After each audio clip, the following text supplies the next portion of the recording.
오늘은 히브리서 3장 12절부터 14절까지의 말씀을 함께 나눠보겠습니다. 히브리서 3장 12절부터 14절까지의 말씀을 제가 봉독해 드리겠습니다.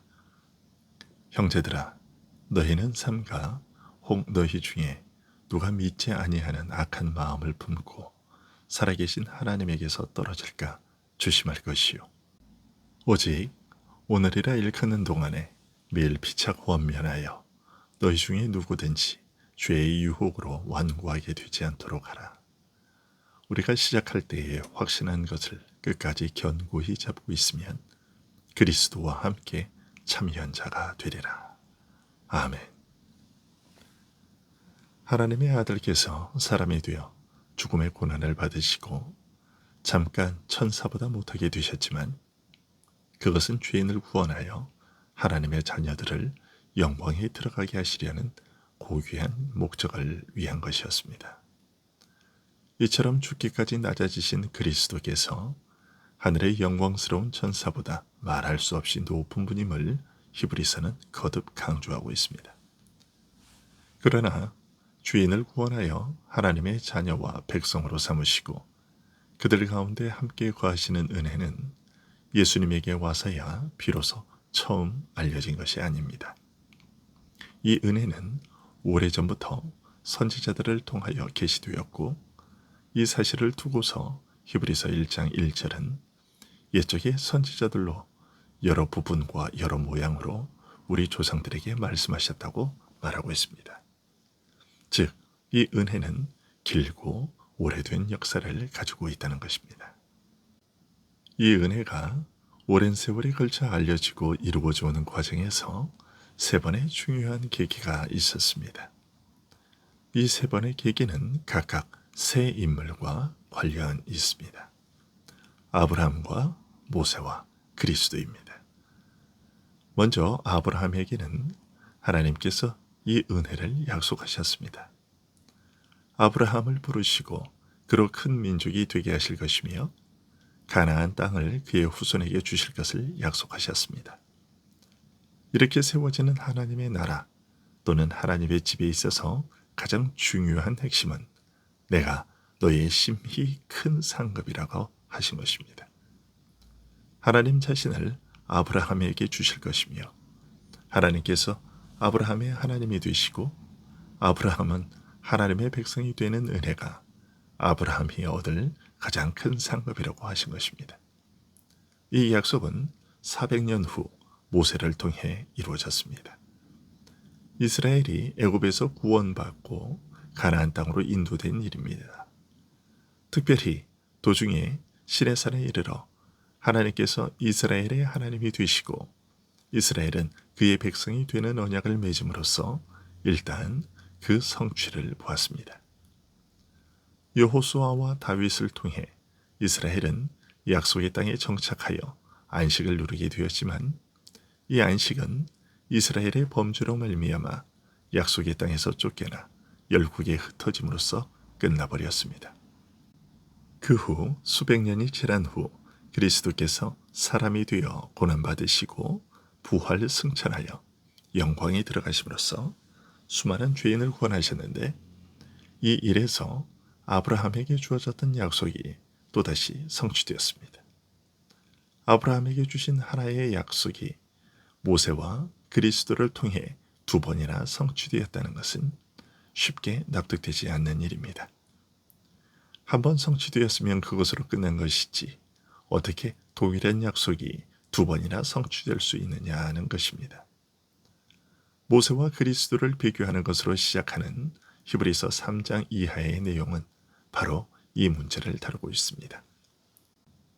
아브라함에게 주어진 약속이 모세를 통해 성취되는 것과 더불어 시작된 옛 이스라엘의 역사가 결국에는 실패로 끝나버리고 그리스도를 통해 또다시 성취될 수밖에 없었는지 그 이유를 알려주고 있습니다. 우선 그리스도와 모세는 다 같이 아브라함의 약속을 성취하고자 했기에 두 사람은 하나님의 집, 하나님의 나라를 세우기 위해 일했다고 할 수 있습니다. 하지만 일의 결과에는 큰 차이가 있습니다. 그리스도께서는 집을 짓는 건축자로서 일한 반면 모세는 지어져가는 그 집에 속한 부분으로서 일했을 뿐입니다.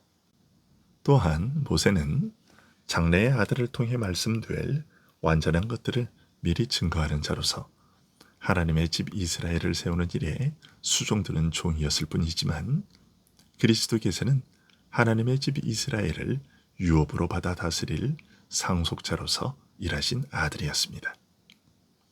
모세는 주인공이 아니라 장차 주인공이 오실 것을 내다보고 미리 증거하여 그의 길을 예비하는 자로서 일한 반면에 그리스도께서는 하나님의 집을 유업으로 받아 다스릴 주인공으로 일하신 것입니다. 이처럼 두 사람의 신분과 역할의 형격한 차이 때문에 일의 결과 역시 크게 달랐습니다. 모세가 세운 집은 범죄로 말미암아 심판받고 끝난 반면에 그리스도께서 세우시는 집, 곧 새 이스라엘인 교회는 영원히 무너지지 않을 하나님의 집입니다. 이 사실을 시편 95편을 인용하여 히브리서는 지적하고 있고 그런 일을 반복하지 말라고 경계해야 합니다. 그런데 이런 지적은 모세의 옛 이스라엘과 그리스도께서 세워가시는 새 이스라엘 사이에 별 차이가 없다는 이야기처럼 들릴 수도 있습니다. 옛 이스라엘이 실패했지만 새 이스라엘인 너희는 그들의 악한 모습을 본받지 말고 온 힘을 다해 하나님을 붙잡고 순종하면 결과가 달라질 것이라는 뜻으로 들립니다. 하지만 문제는 여기서 말하는 완악함이나 불신앙이나 강팍함이 사람의 노력 여해에 따라 결과가 달라질 수 있는 그런 것이 아니라는 사실입니다. 진리의 비춤을 받기 전에는 사탄의 미혹에서 벗어날 길이 사람에게는 없습니다.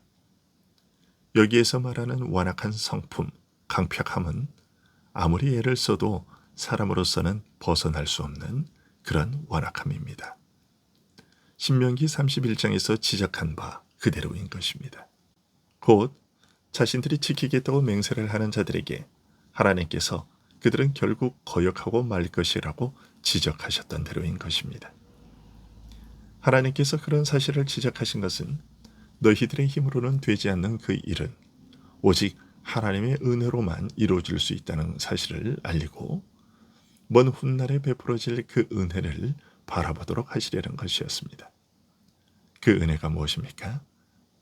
그리스도입니다. 오늘 본문인 12절부터 14절까지에서 말하는 것이 그것입니다. 형제들아, 너희는 삼가 혹 너희 중에 누가 믿지 아니하는 악한 마음을 품고 살아계신 하나님에게서 떨어질까 조심할 것이요. 오직 오늘이라 일컫는 동안에 매일 피착 권면하여 너희 중에 누구든지 죄의 유혹으로 완고하게 되지 않도록 하라. 우리가 시작할 때에 확신한 것을 끝까지 견고히 잡고 있으면 그리스도와 함께 참여한 자가 되리라.